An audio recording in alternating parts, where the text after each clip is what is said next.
right, so my name's Chris. I'm a recovering alcoholic addict. I kind of have a little bit different of a format, so I hope I can at least make it last a half hour or something and kind of give you some experience, strength, and hope. I'm going to try to leave some of the war stories out and maybe focus on more of the strength and hope side of everything. But where it all originally started for me was Osmond, Nebraska. That's where I was born, raised, and graduated. And my brother, he joined the service when I was in 8th grade, and so he kind of shipped away. He was 4 years older than me, and he was kind of my my go-to for advice. I kind of grew up in a broken home, which I actually started doing some studying when I got into the program and found out that like alcoholism is 50% heritable, and my dad fit the traits in which I fit in. And so I probably received it from him, and then I started going out and dabbling when my brother had left to my cousin who lived like pretty much in my backyard. That guy was where I started my drinking and everything else, and I started at 12 years old. A buddy and I were skating, and this is right before my brother had left, and we were skating by, and him and his buddies were outside, and they were out there, just partying it up. And all of a sudden I was like, oh, we should go over there. And they said, hey, and we went over, and that's where I started my first experience with drugs. And there was a white powder that was broken out on a glass mirror, and they were passing that around. Mind you, that's just outside, and they were really open, and like it wasn't a huge deal, so it got passed in front of me, and I didn't want to look like a punk and be like, oh no, that mother says no. So I put that in my body, and as soon as I made that first commit, it was kind of like clockwork after that. I started figuring out, like, when I was coming down off of that, my cousin's like, here dude, just smoke some weed, you'll be all right. And that's when I started dabbling into a lot more weed smoking. Not so much the stimulant side yet, but as soon as I found out that that's just okay, I started, well, to him, it was okay. So I started doing that. And as soon as I started doing that, it was more of a lifestyle. Like, I'd get off school and I'd go over to his house, and we'd just be hanging out, drinking, partying, and that became normal for me at a young age.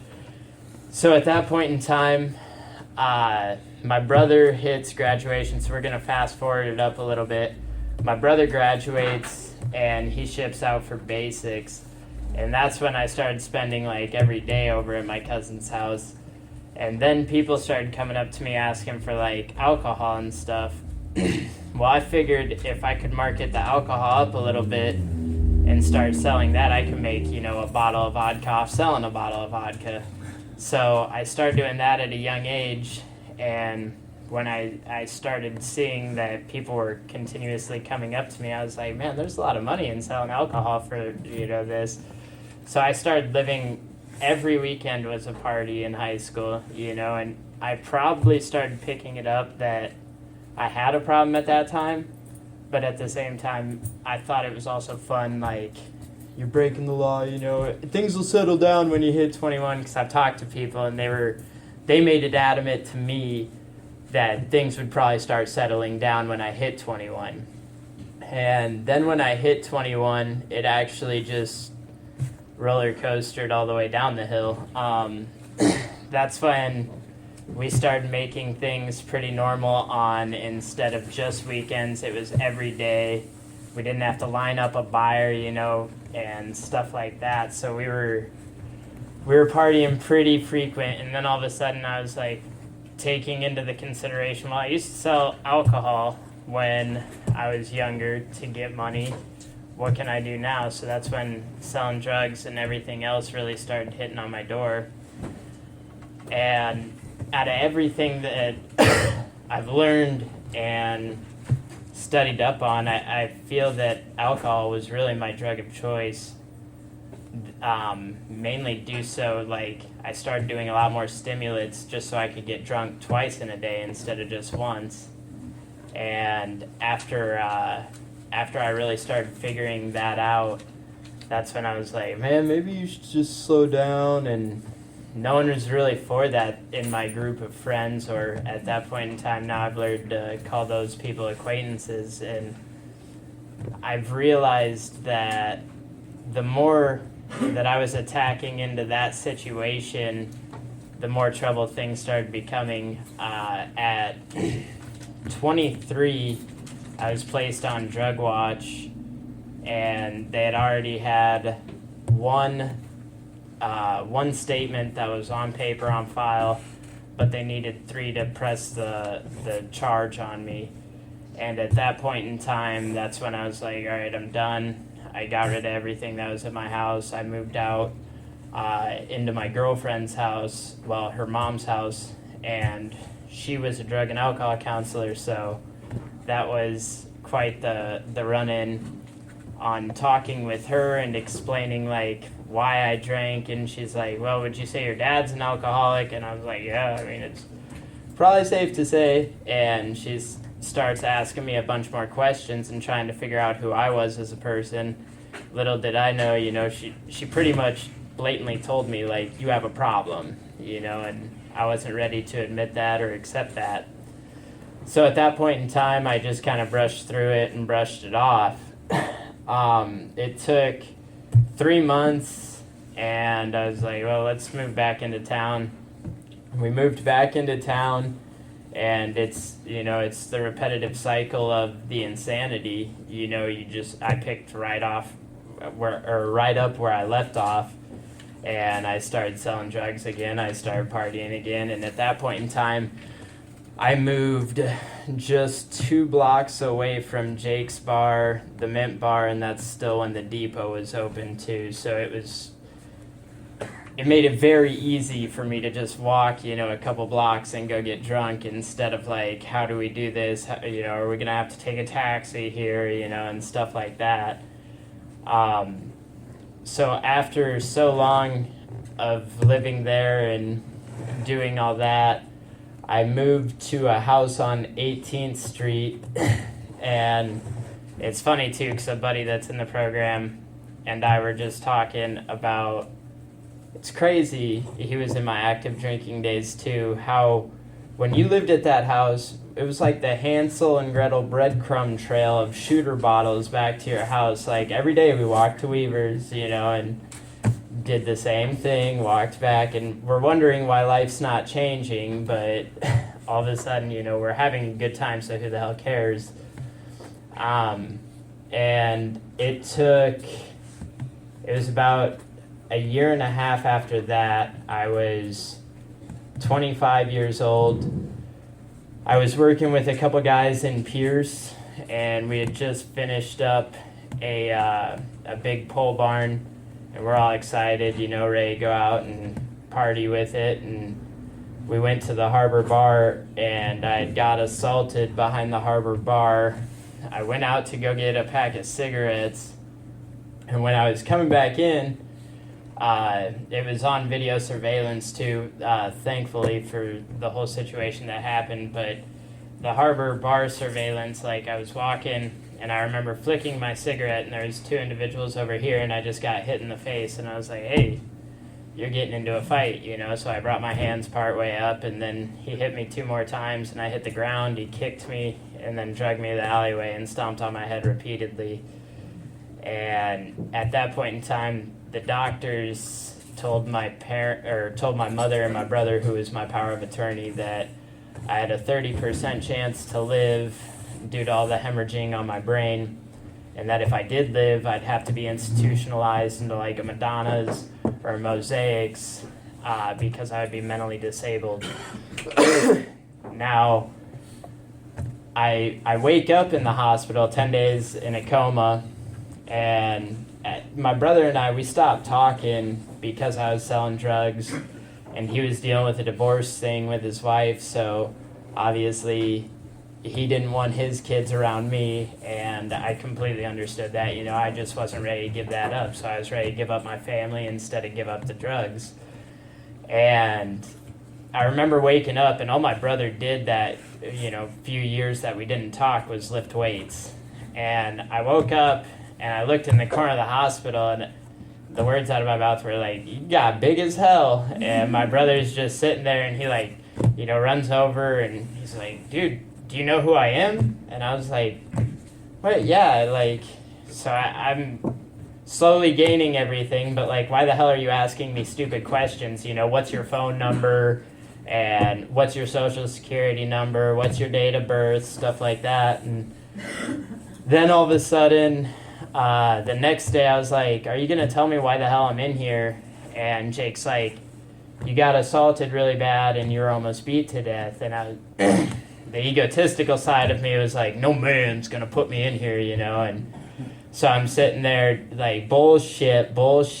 And by the time day 3 of being out of the coma, in the last 2 days, my brother telling me, "You are in here from a man. That's what happened. You got your ass beat. You weren't expecting it. It was all on video. That's exactly what happened." And finally I started believing him, and I was like, all right, so now what? I want to go home. And this happened October 29th of 2016. And by the time I had to spend Thanksgiving in the hospital, but they had a really badass burrito joint downstairs that my brother took me to.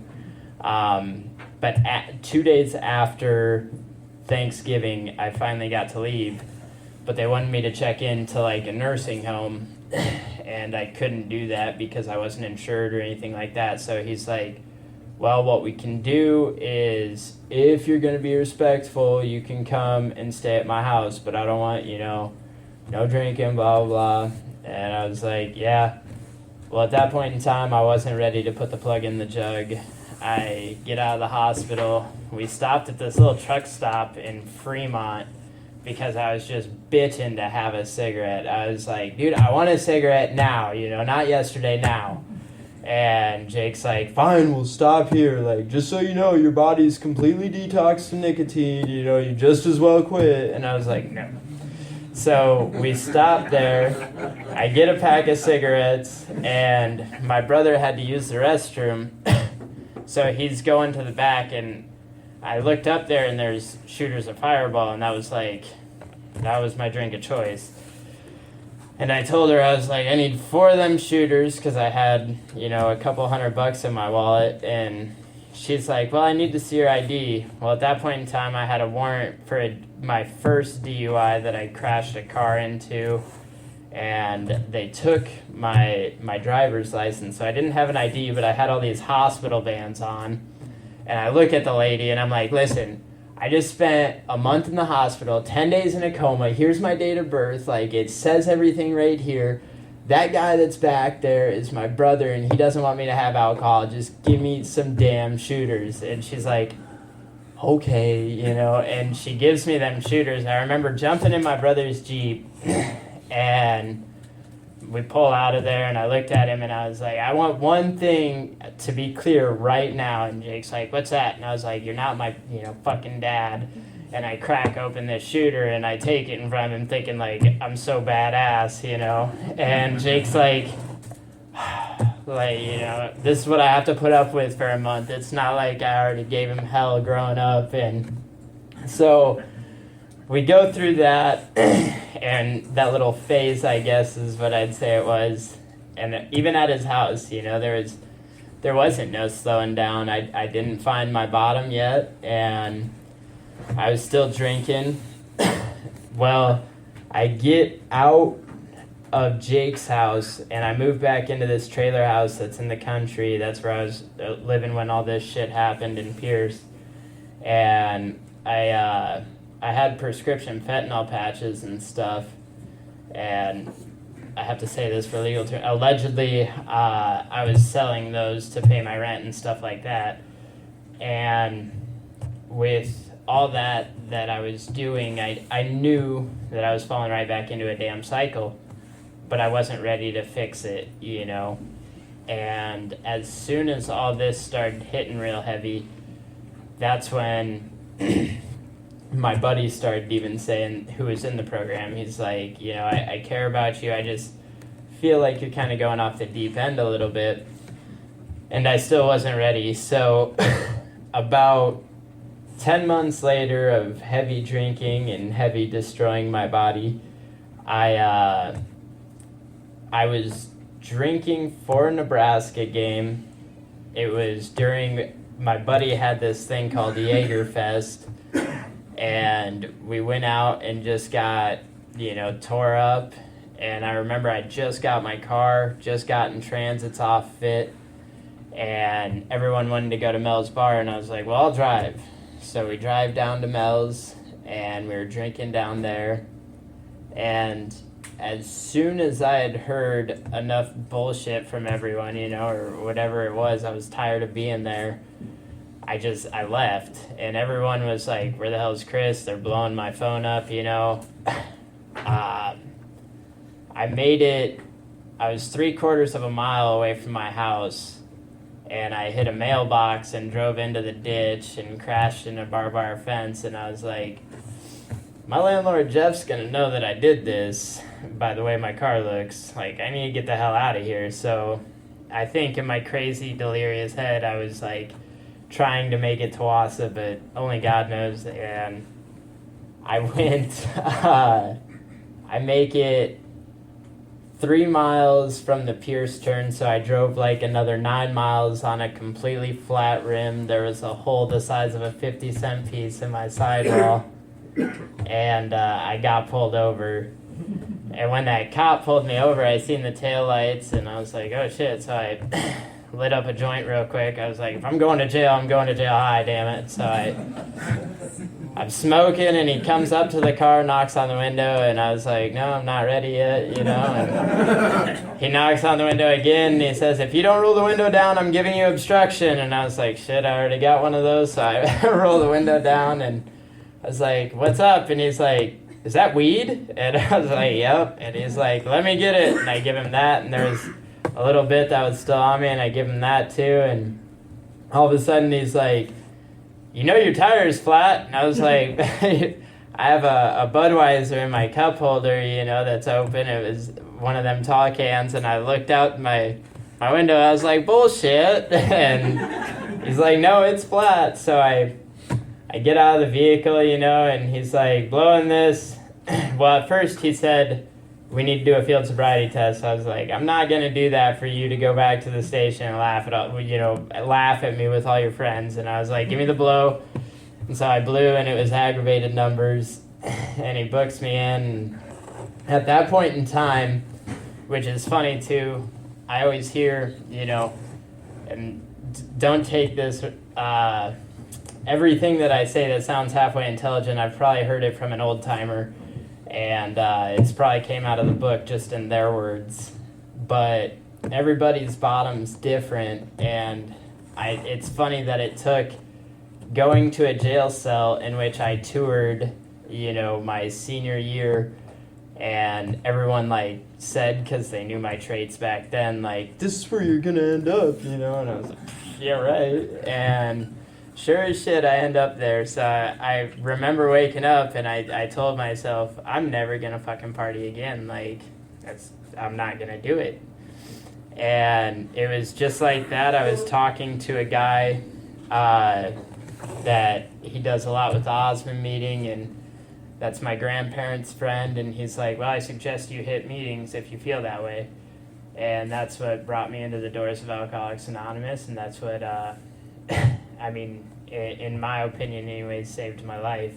I've done so much more within the fact of realizing what it is that's going on in my head instead of trying to drink it away or hide it into a substance. And I've heard, and it comes out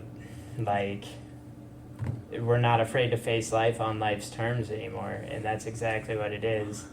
There's a lot of things that I've picked up and that I've been able to handle with myself upon coming to these meetings, and there's no way that I could have done it without these groups, these doors, or anything else like that.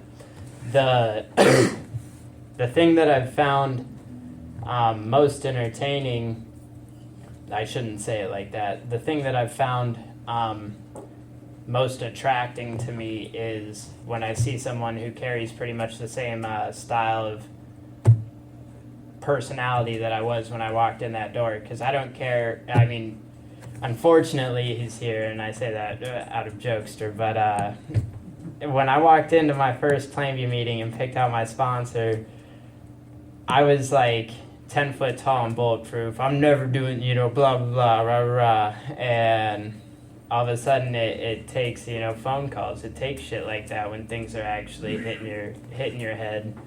I knew that there was one tool that I packed in my tool belt that would help me, and that's the fact that I wanted sobriety. But everything else that's kept me sober, that's kept me coming into these rooms, y'all have given me.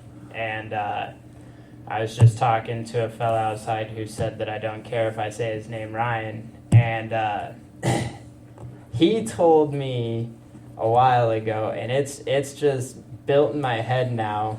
There's a fine line between being brutally honest and lovingly honest, and you really got to tread lightly, especially on a newcomer, or even someone that's just asking questions, about what this meeting consists of and what it is we learn in here, and stuff like that. Because if I come off even just a little bit of a dick, or the way that I can be, because I'm an egotistical son of a bitch deep down inside. Like that's what's in there. And so when it comes down to it and someone's asking about knowledge, feed them knowledge, but feed it to them with a baby spoon.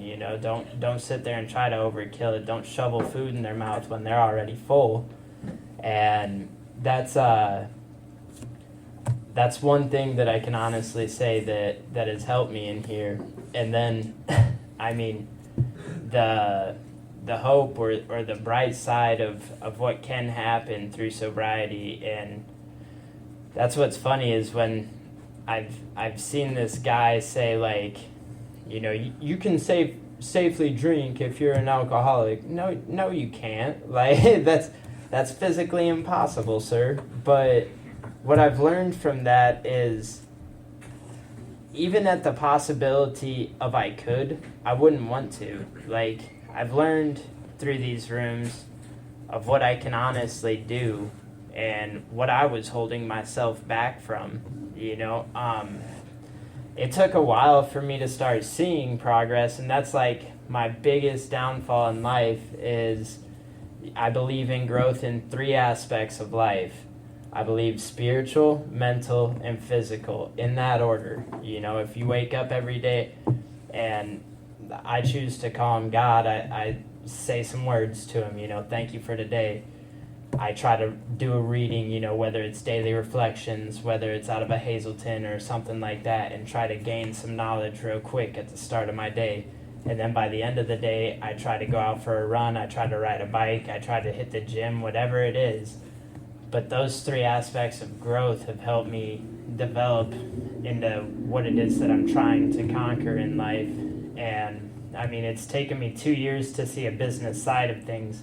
Yeah, I've always told people, like, well, I learned it from selling drugs. And in all reality, like, entrepreneurship, starting something, whether it be I'm just a sole proprietor. I'm not an LLC, so like I'm a sole proprietor in construction, but I haven't really had to deal with like working for anyone. And just these last 2 months, I've started helping a guy outside so I can push my drywall stuff to winter time. But it's really taught me the difference of being, everything I resort to with what I'm about to say, you'll find out resorts to like physical, spiritual, or mental. But like physically, I was getting good money, but spiritually I was getting poor. I started seeing myself become that asshole, and that's because I'm missing meetings. I'm only hitting. There was at one point in time I went 13 days without a meeting, and that's like, I'm not saying like I felt in danger to pick up a drink. I'm saying like I relapsed in the sense of I was an asshole to everyone. You know, you came up to me and said, hey, but when you surround yourself in a crowd of assholes, you're probably going to tend to be an asshole. If you surround yourself with good people, you're probably going to be, you know, a good person. So I choose my company very, I wouldn't say I'm wise, but I choose them very pickily, I guess, if that's a word. But I select who I hang out with. And when I was drinking and selling drugs, that was never really a possibility because you had to find someone that wanted drugs. So you started hanging out with that person that did that, or you had to find that person that wanted to drink. The one thing that I've found out is when I got sober, you find out who the real friends are. And I like what Bill W. said. I believe it was Bill W. Don't quote me. I don't want to get yelled at. But about the acid test, because I feel that like my program could pass the acid test just for the fact that I've been able to maintain what I'm doing right now. But I have all selection today. You know, there's no one else that selected my day today. It was Christopher Van Houten. At the end of the day, it was my choice if I didn't pick up a drink and made it the whole day, or if I did. And that's the accountability that I want to hold in the aspect of when I go out now and talk to people and try to give advice, or as I said it earlier, you know, recycled advice. I try to remember everything that people have said in these rooms. My memory's not the greatest, probably burned out on way too many drugs, but I do remember a very few amount of things and some really hard-hitting things that it seemed to have made sense. And the best part that, I mean, I always tell people, like, yeah, all the steps help me stay sober, but like step 12 in helping that person, I try to be, you know, as helpful as I possibly can, just because, I mean, if all we are is a couple of people helping a couple of people, and that goes into everything, you know, whether it be a concrete driver pouring a concrete pad for me, you know, like I'm relying on that plant for concrete, like, so it comes down to a lot of different things on perception, and that's the biggest thing in life that you can take away from. You can be that pessimist or optimist, but at the end of the day, the glass is either half empty or half full, but you're the one that decides, you know, if it comes down to it. Gosh, today was a real negative day. And I've seen those types of people, you know. This guy that I'm helping out right now, his dad, who's 79 years old, comes out and busts ass. And he's a real glass half empty type of guy. And Adam says to him, he's like, you'd just fucking love it if the roof sheets were an inch short, wouldn't you? And that's, it was funny too, because as soon as he said that, I was like, you know, there's so many people too that they wake up and they choose to let the day run them. You know, at the start of the day, we wake up, we decide, am I going to run today or am I going to get ran by the day?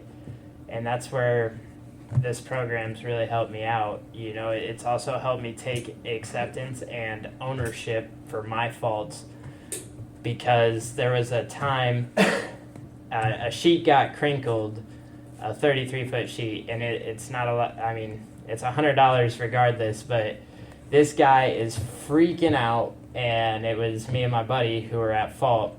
And at first, you know, I'm sitting there yelling at my buddy, pretty much saying it's his fault and blah, blah, blah. Well, I looked back, and I wasn't anywhere near towards the tail end of my sheet. I had like 11 feet.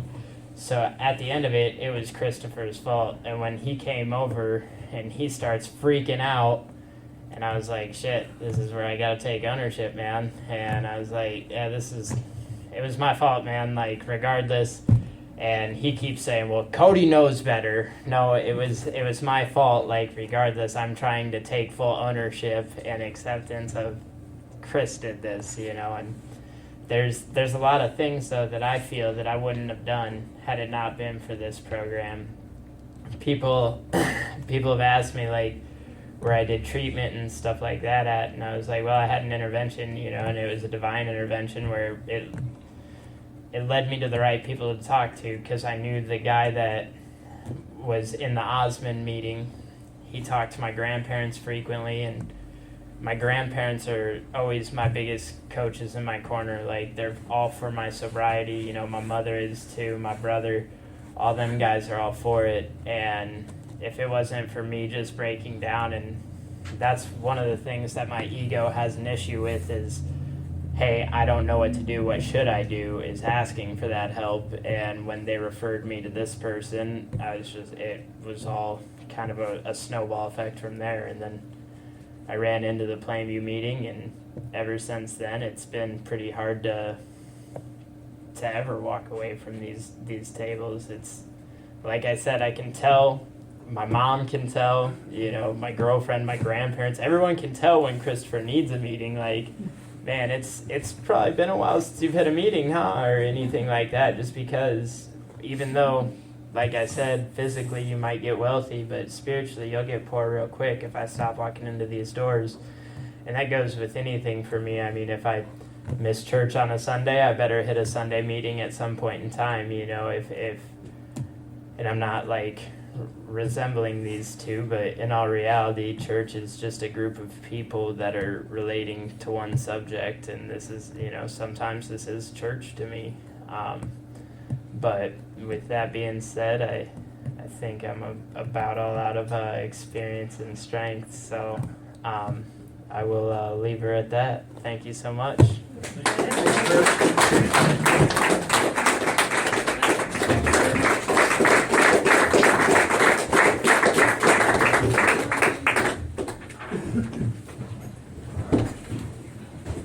Tyson and I am an alcoholic. First of all, thanks, Chris. Thank you for taking the time out of his personal work day to get up there and share his story with us.